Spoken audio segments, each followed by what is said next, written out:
Welcome back to part 3. You're still here. Well, we're still recreating this title sequence in Houdini. Alright, so we've already created our infection solver, so in this video, we're going to be creating the embers that fly off those letters or logo, and also create the fog volume that's in the background to give it some more texture. So let's just jump in. We can reuse this attribute wrangle here, and I love using the blast because it is going to be visualizing what we want. Now we probably don't need that slider, but we're going to keep it just in case. So we want total burn. So what we're going to be wanting to do here is create essentially where the ambers are going to be coming off, and I only want them to be coming off right at the edge of that geometry. So I need to eat away at the rest of the geometry. So to do that, I'm going to come into this if statement, and I go and if total burn is less than threshold, and if total burn is greater than, we can do 0.8, I think. Oh no, 0.5.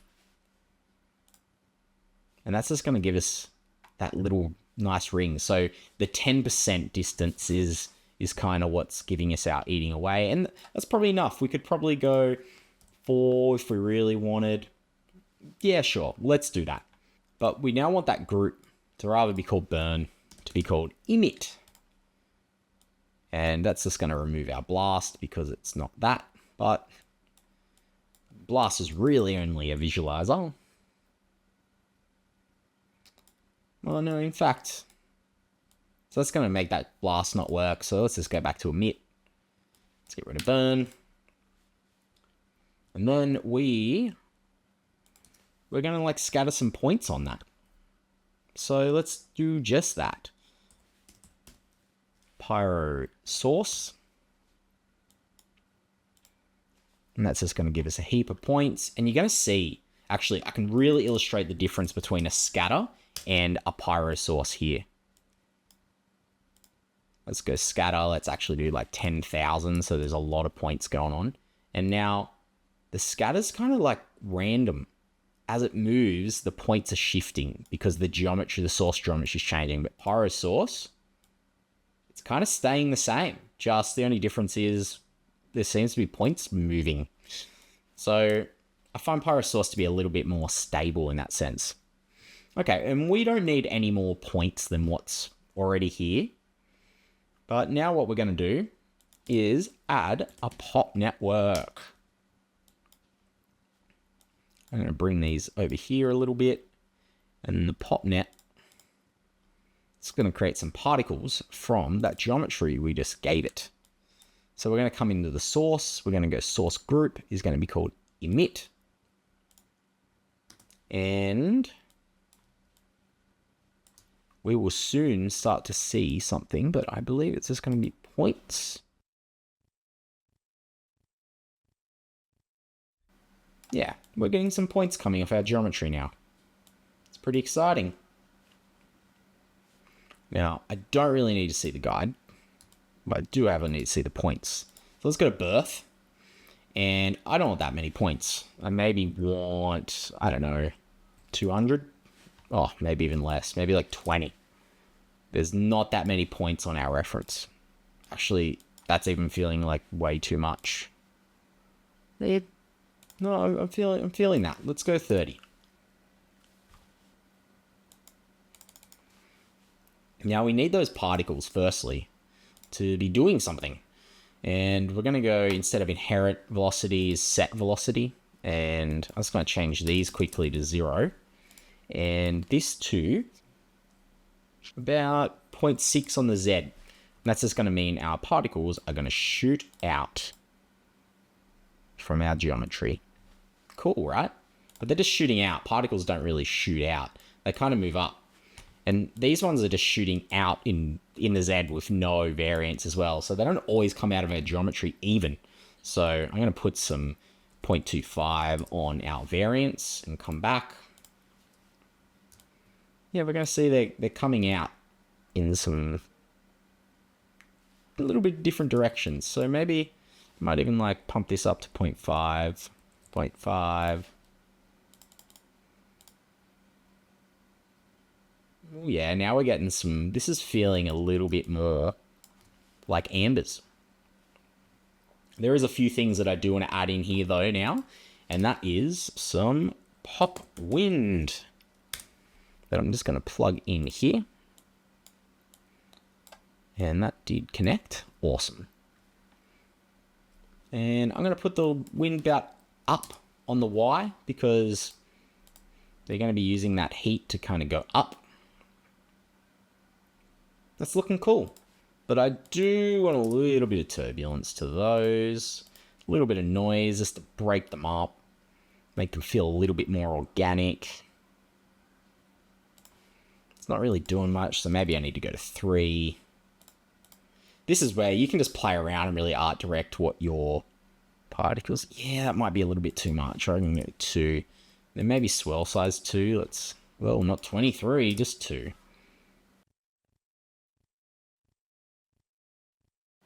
Now, one more thing I'm going to need in here is a drag, a pop drag, which is just going to slow down the particles and make them feel like they're moving through some thicker air, I guess. And that's going to go 0.5 on air resistance here. Yeah, it just feels like there's a bit more, I don't know, weight to them. Now, always make sure this real-time toggle is plugged to be real-time. Otherwise, it's just going to play as fast as it possibly can.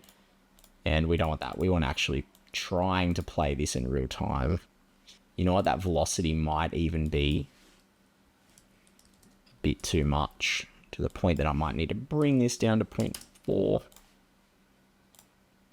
We don't need them moving so fast. So maybe even the drag comes up to 2. It's good to go back to the reference as much as possible.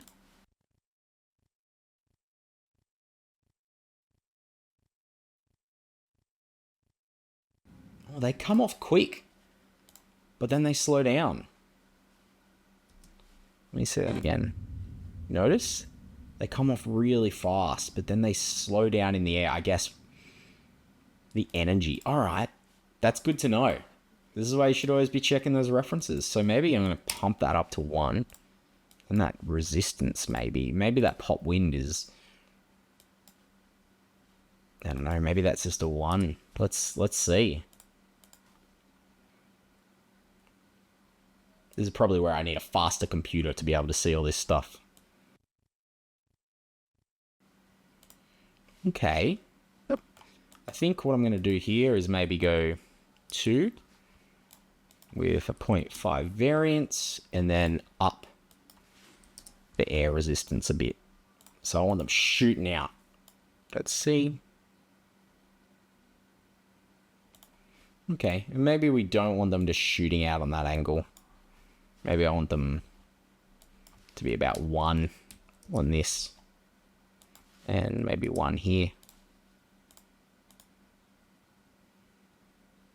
So they're kind of shooting in just heaps of different directions, but they're coming out quick. And then they're slowing down.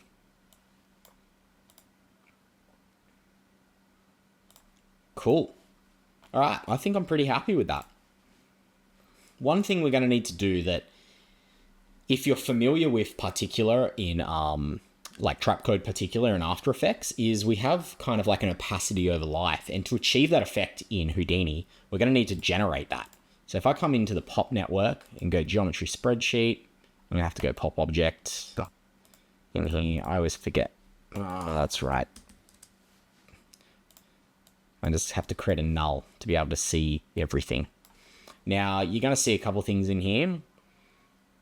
But the 2 things that really we need is age, which is how old the particle is. But it's telling you from 0 to its age. And if we go back in here, one thing we didn't really touch is life expectancy is 100, which we don't want. Well, it made maybe 2 with a variance of like 0.5. Which we need to come back into scene view to really see. Alright, now I've got that. You see, they don't last forever, and they've got a little bit of variance to it. So that means when I'm out here, and I'm in the geometry spreadsheet, the age isn't always the same. So there is another variable in here that is life, and that tells us how long that particle will be alive for. It's like it gets its death date like given to it at its birth. That sounds so morbid, but we just need to calculate that. So another cheeky little wrangle on points, and all we're going to need to do is f at total life, because I'm creating a variable here, equals at age divided by at life. So whatever the age is divided by its max age, essentially. Plug that out. Now we should have a nice little variable that gives us essentially the life of a particle between 0 and 1. So a percentage of its life. Again, that sounds morbid. How long of its life has it lived? Let's try and find that. Total life. Yeah, there. It's just a value between 0 and 1. Now we can visualize this with a color node. So I'm going to get color. Let's go back to scene view. Now it's just going to give them colors, but we want that ramp from attribute. Let's give it something that we're going to be able to see. Infrared.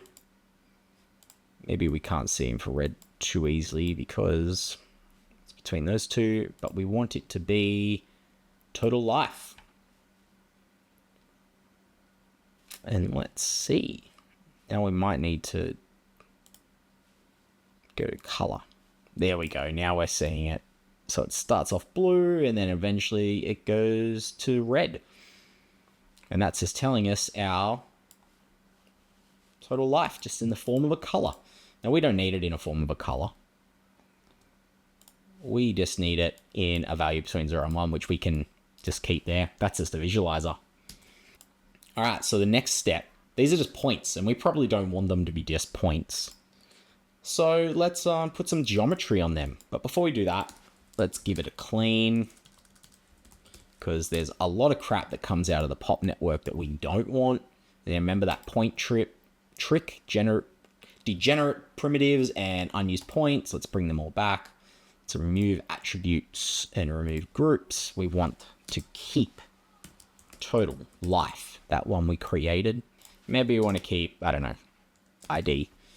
Sometimes these things can come in handy. So if I go to clean, geometry spreadsheet, we got ID, total life. If I go back to the wrangle, what else was there? Yeah, I don't think we need, oh no, velocity. We're definitely going to need velocity, because that's going to give us motion blur if we need it. And the good thing is, like, P is always just a given, so you just don't even really need to think about it. Now, if we're to put some geometry on this, we're probably going to need some P scale as well, which, was that even in there? P scale. All right, let's bring P scale into... P scale is just like point scale. That's the way I like to think of it.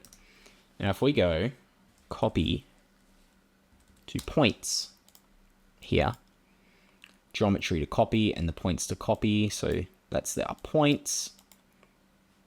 And if I come in here and let's go plane, oh no, grid. Figure out what software I'm in.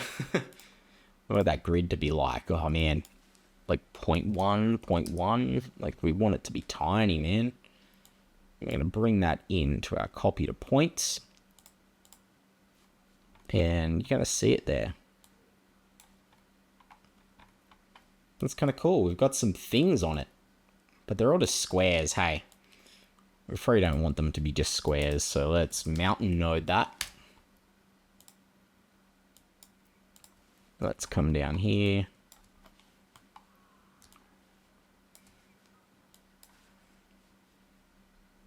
Let's mess with that hard.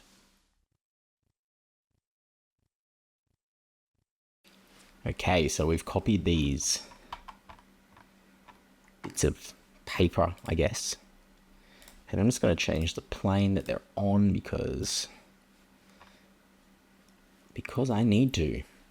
But there's a couple things wrong with this, and that is they're all the same scale and they're all facing the same way. It doesn't look great. So let's add some randomness to that. So first I'm going to say randomize, attribute randomize.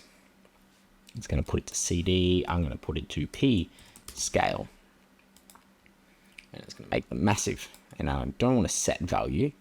I want to multiply. And you can see if I do that, they're going to get bigger or smaller. So if I go 0.5 maybe, I don't want them all to be. I see if maybe I make it a little bit bigger, just so some are bigger than others.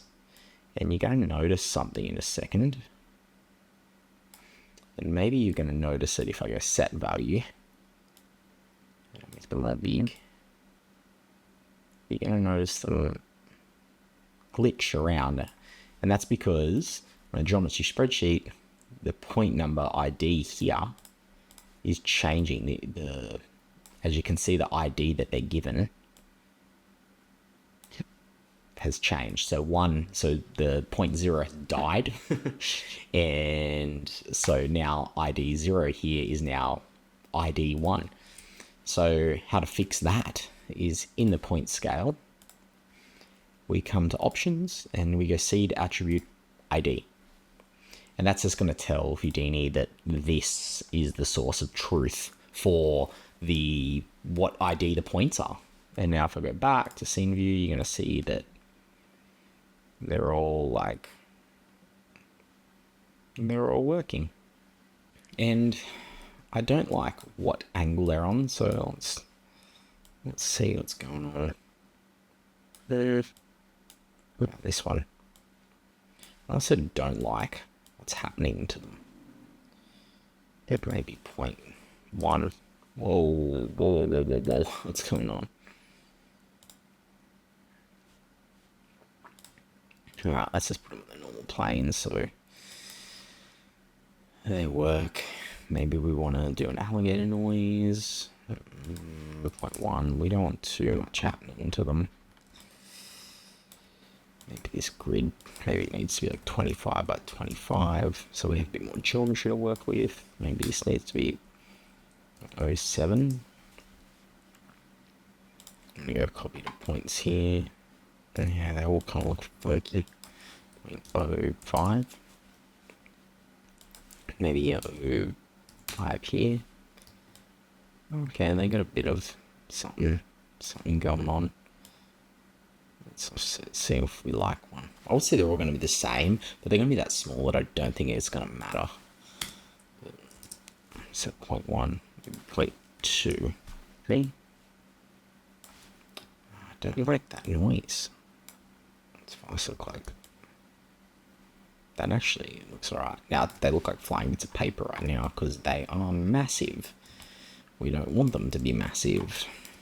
We want them to be small. So in the P scale, on the set, we'll go back to maximize, and I think it's doing it, but I do want to just check, and I can do this, like what direction they're facing.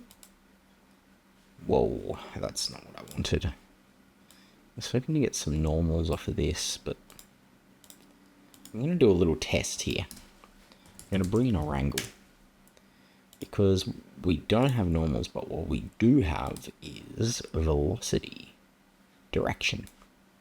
So what we can do is say at n equals at v, and that's going to make our normals, so velocity off, our normals face that direction. Now I'm going to turn normals off, and then I'm just going to bypass this. But I think it's not doing anything, so it makes me think that they're flying correctly. Let's grab a transform our bits of ash. Maybe we go, I'm just kind of like shifting them around so they may be facing the right direction.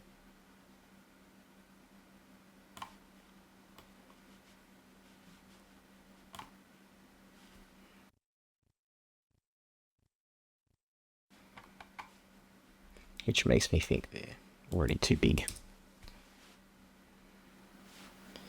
Maybe the mountain needs to be like...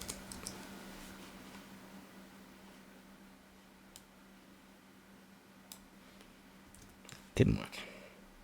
But yeah, so I don't think it's doing anything, which means they're getting their normals. But if I do want to randomize their rotation, I think I'm going to have to use that, because then I'm going to have to say randomize, attribute randomize, and we're going to be doing this to the normal position, and this is just going to mess so many things up. Remember, we need to do the seed attribute again, and it's just going to mess things up, and I'm not going to go into it now, but quaternions and orient rotation in Houdini is a pain, so I'm not even going to touch that. I'm just going to make this -1, and if we go back here and turn on normals again, you're going to see that not some setting value. I actually just want to add value. I just want a little bit of randomness. I don't need much, and the more you do it, it's just going to make them bigger, just because we're adding. It's just the fun of, again, rotation in Houdini. But if I come back to points, it should be enough just to make them a little bit less uniform. It's kind of nice. But what I also want to do is, I feel this rotation might be very nice for us. Maybe not here. I think we might need another transform to do that. They're all going to be rotating the same, but look, I think F times, what, 2? I think it's going to be okay. I just want a little bit of randomness, maybe F times 5. And essentially, if I come back to this, all I'm doing is I'm just spinning them. Maybe even like sort of here, if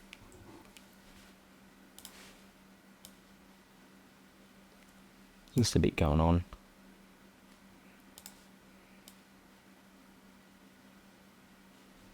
You know what? I'm pretty happy with that.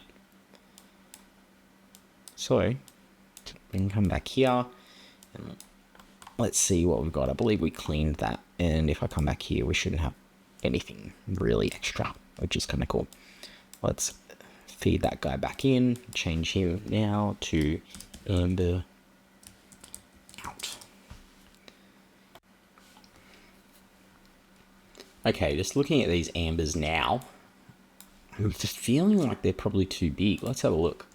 If I bring the logo back by just ghosting it with the template, yeah, they're massive. Let's scale them down, maybe 0.2 in the middle, maybe 2 in the max. Yeah, that's feeling a bit better. But I'm not loving the shape as much. I feel it's a bit, I don't know. It's alright, but I just don't like that it's a rectangle. So I'm going to do something now where I'm going to create a little group. Call it group 1, sure. I'm going to do bounding box region. Just maybe size 0.1, 0.1. Let's go to group. It's a square. I want it to be a sphere. Maybe I want 0.09. Maybe 0.07. Let's do 8. I think that's fine. And then you're going to bring back that blast node we're using before, just to remove those points, really. Delete non-selected. And then go mountain node. Yeah, that's looking a lot better. Let's 0.08. What do you say, like maybe 0.5? Make it a bit smaller. Yeah, that's fine. I think that's alright. No. Put it down here. Now, one thing we will need to do, just quickly, is just want to generate some UVs here. So I'm just going to chuck UV on there. They're on there, but I might make them just so they're nice and square, so nothing's really compressed. And what's this going to look like now? Ooh, yeah, I think that looks a lot. Might even make them like a touch smaller. So like 1.5. Yeah. Quickly save. Now, I'm going to be using USD because we're going to be using Solaris for this. And to do that, I'm going to just need to name these guys. So I'm just going to create a name attribute. A name in here. I'm going to call a name text. Simple as that. Come across here. Let's name this one embers. And then I can merge them together. Bring in the merge node. You're going to get some errors, but that's just because like there's some additional points, I guess, that were additional attributes that weren't there beforehand. All right, now the final step, USD export. Bring this down here, and I'm going to call it Fallout USD. And then pretty much just going to go straight into export and render frame range, and all that's fine. And then I'm going to go save to disk. Now we're ready to move on to the next context, which is making the fog. So I'm just going to go back to OBJ, and we're just going to create a new geometry node here. Going to call this fog. Now I have my reference here. I just want to quickly look. The shape of it's, you can't really see just because of the compression, but it's got a bit of shape there. So I'm just going to pretty much create that. Jump into the fog, and we've just got our logo ghosted here, which is good. I learned this from John Kunz, his little tutorial, which I'll link that in the description down below. But I'm pretty much just following that nearly word for word. So first we're just going to create a box. We want that box to be maybe about 6 wide. We just want it to be wide enough to cover the camera. Maybe 3 high and 3 deep. Cool.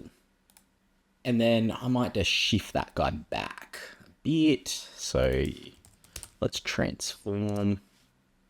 And we'll go back a bit. So it's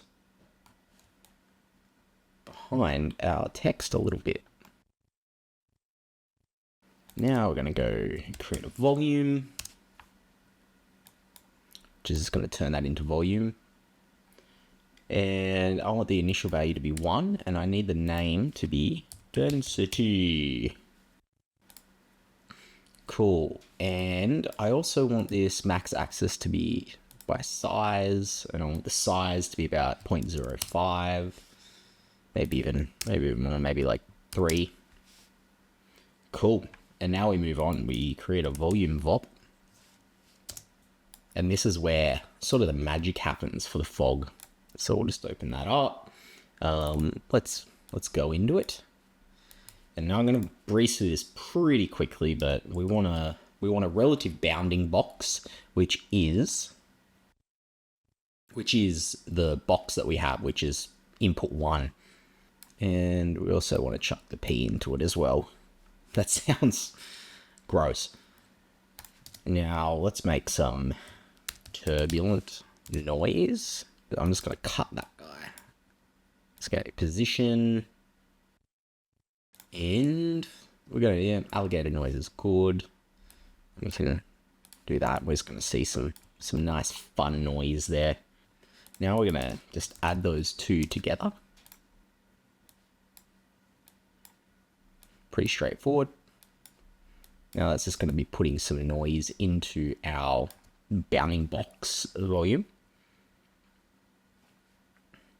Now we want to do a little bit of fun here. We want to negate.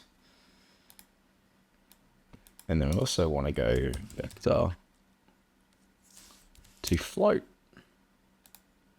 And we actually want this to come out of our Y. And now you can see we're getting some fun here. And let's add a fit node. And that's just going to be adjusting height for us. So we bring that down. Maybe something like this. Yeah, we're getting a bit of texture there. Might just adjust this noise a touch, just to really bring out different parts of it. Maybe bring the attenuation down. I just want a little bit of texture to it. I think we kind of get what we want. We might want it eaten away a touch more.